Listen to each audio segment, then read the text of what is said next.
Hey, what's up, everybody? Welcome back to the channel and some more Blood Red Skies coverage. So, if you haven't paid attention, they did drop a new FAQ and errata document today.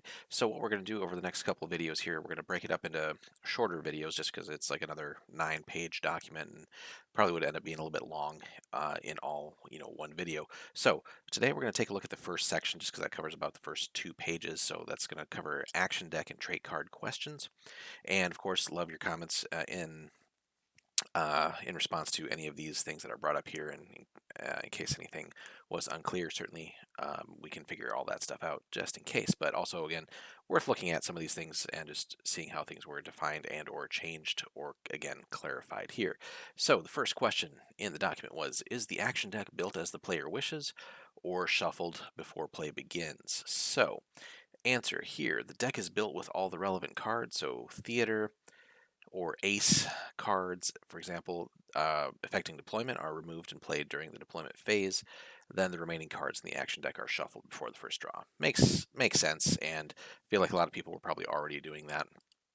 But good to clarify. Certainly, again, just prevents anybody from potentially stacking a deck with maybe some of the best cards that they had available to them.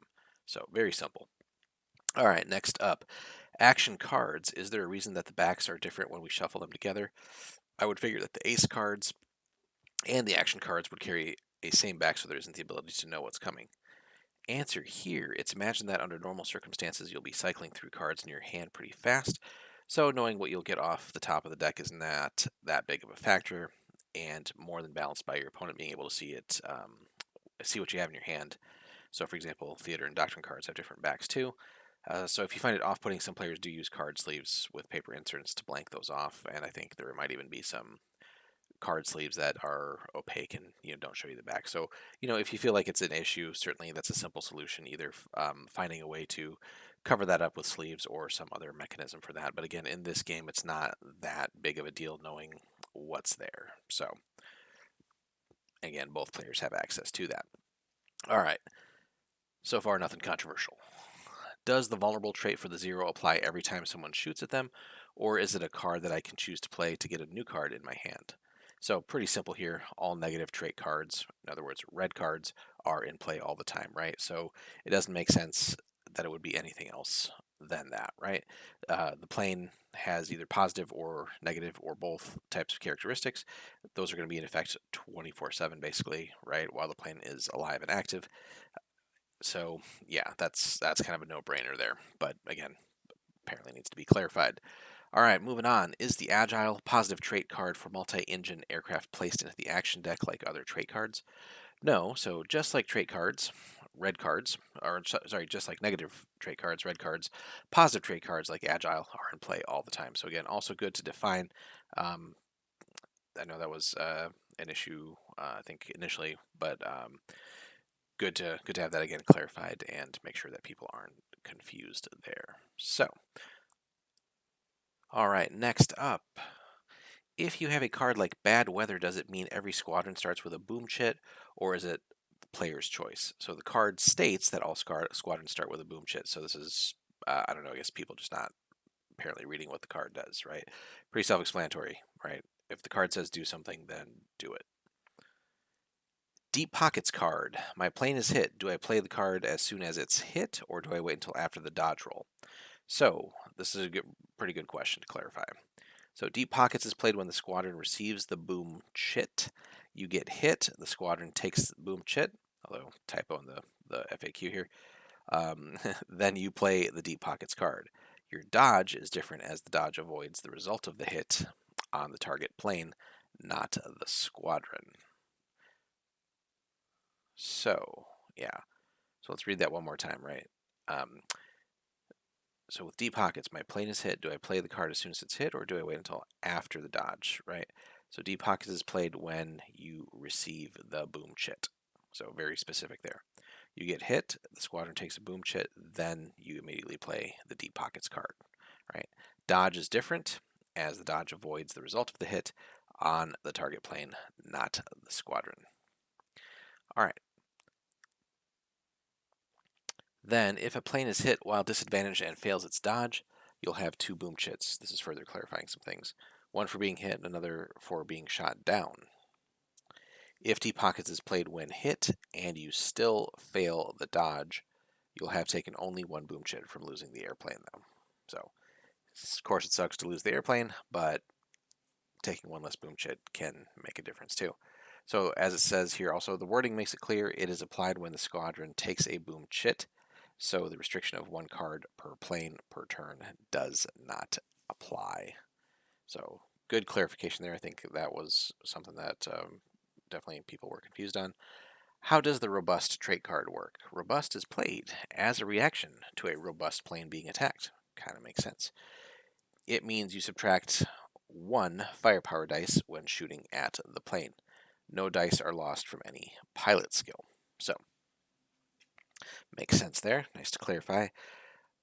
Similar question, how does the rapid roll trait card work? So rapid roll means you can make your 45-degree turn at the start of your move instead of the end, a bit more like a limited version of tight turn. So yeah, pretty clear there. Yeah, you can do it at the start. Don't have to wait till the end. Nice and easy. Another fun question here. Can I play heavy hitter on an attack made using turrets? So this one has definitely come up. So a lot of planes with the rear turrets and things. So no, heavy hitter and buzzsaw can only be played on shooting attacks made using a plane's forward pilot controlled firepower. So good to clarify there. Moving on. When building an action deck, you include a trait card for each plane, but how many others can you include? So bit of a longer answer here, but page 14 of the Airstrike book details this. For a basic game of 1 to 6 planes aside, include 1 Doctrine and 2 Theater cards. In addition, 1 trait card for each plane included, split evenly if multi-trait. Larger games include another Doctrine card per 6 aircraft. Always on positive and negative traits like Agile and Vulnerable. Don't count towards the action deck as they're always in play, which was again clarified earlier. So good to again clearly illustrate what and how the action decks are built and sort of initially deployed and then used throughout the game. All right, this next one is a bit of a monster. So, do theater and doctrine cards all have to be different, or can you take the same cards multiple times? So, answer here, the intent is for them to be different, and I feel like that's pretty common sense there. I mean, you shouldn't be able to cheese it up and load up on certain types of those cards and just make it an unfair or unfun game. You can make a case for repeated doctrine cards potentially, such as if both squadrons are using aggressive tactics, the doctrine card may be taken twice. Although if you have the right bonus card traits, that's probably unnecessary anyway. I can't imagine any goodwill will come of allowing it for theater cards. Again, yeah, kind of self-explanatory there, right? I mean, ideally, you're trying to have fun playing, and you don't want to be that guy or gal. So yeah, can't imagine that'll come from theater cards. However, as they tend to have unique and powerful effects that I certainly imagined to be one-offs. Again, this is the creator of the game, Andy Chambers, voicing this here when writing them. So even there, though, for specific scenarios, you may want to show a very heavy flak presence or an extremely dense cloud cover. So again, yeah, in special scenarios, certain cases make sense to try things out. But for your everyday casual game, or even in certain in competitive cases, um, some of that stuff is just unnecessary and too unbalanced. So, in which case, you can potentially make a case for it. Sorry to kind of jump in and out on this. For general play, though, yeah, you should keep them different, which, again, good rule of thumb there. Next up, when aircraft are lost, do you remove their trait card from the action deck? And if so, when? So, again, lots of questions revolving around the action deck. So, answer here is yes. Aircraft that are shot down or leave the tabletop no longer contribute their trait cards to the action deck, likewise for ace skill. So, yeah, obviously, bad if you lose the ace. Remove unsupported cards like these from the action deck at the end of the turn that the relevant aircraft was removed. So, nice and simple answer there to avoid any timing issues. Just do it at the end of the turn. If the total number of aircraft in your force is reduced, do you lose doctrine cards? No. The number of doctrine cards is determined by the starting size of the force. Makes sense. Before deployment and does not change during the game. So, nice and easy to clarify that. All right, next up, what activates first? Heavy flak presence, Theater card, or the low altitude performance Doctrine card. Ooh, that's a nice one. So answer here, flak first. So that card can be played as a reaction when the plane activates. The low altitude performance card moves the plane from disadvantage to neutral, but at the point of activation, it is disadvantaged. So the flak can shoot it first because it's a reaction. So interesting thing there with the timing. Okay, next up, when playing a ram attack, does the aircraft initiating the attack need to have advantage on the target? In other words, it says it's resolved as a head-on shooting, so do the normal shooting restrictions apply? So that's a good question. Doesn't always happen, but against a single engine aircraft, yes, the aircraft initiating the ram will need to be at a higher advantage level. Against a multi engine aircraft, a shooting attack can be made without regard to relative advantage levels. So the same is true of a ramming attack. Ooh, interesting there. Yeah, I mean, they're slower, right? Makes sense. Slower, less maneuverable. All right, last few questions here. When using defensive tactics to turn when attacked, is it possible to change the attack to being head on, or would that still count as a deflection shot? So, when using defensive tactics, the shot is recalculated from the defending plane's new facing. Key part there, right? New facing. So, if its new position is head on, well, then it's a head on attack. Makes sense. It either is what it was before or what it is when it changes. Very easy. All right, how do bonus cards work in combination with Doctrine cards? Specifically, reaction traits like Great Climb with high altitude performance or Seasoned Pilot. So that's another interesting question, certainly. So traits played as bonus cards with a Doctrine do not always apply their trait effects. The primary purpose or purposes of using bonus cards with Doctrines is to retain the Doctrine card itself for further use in the same turn. So good clarification there. All right, moving towards the end here. How is the action deck used in multiplayer games? Does each player have their own deck, or are the cards pooled together? What happens with Theater and Doctrine? So, again, basically a case of reading in the book. Per page 12 of Airstrike, each player has their own action deck built based on the aircraft that will be under their command. Makes sense, right? Especially if you're playing with different nationalities. Available theater and doctrine cards are split up between the player's action decks on a given side before the deployment phase as they see fit. So that does give you some flexibility there. All right. Why do some named aces not include jet fighter as an available type, even though they flew jets in the Korean War? This can't believe people are asking this. This is kind of obvious, right? Some of the aces were published before MiG Alley became available, and only World War II jets were considered. On others, it's an oversight. The following aces can also fly jets if you really want them to.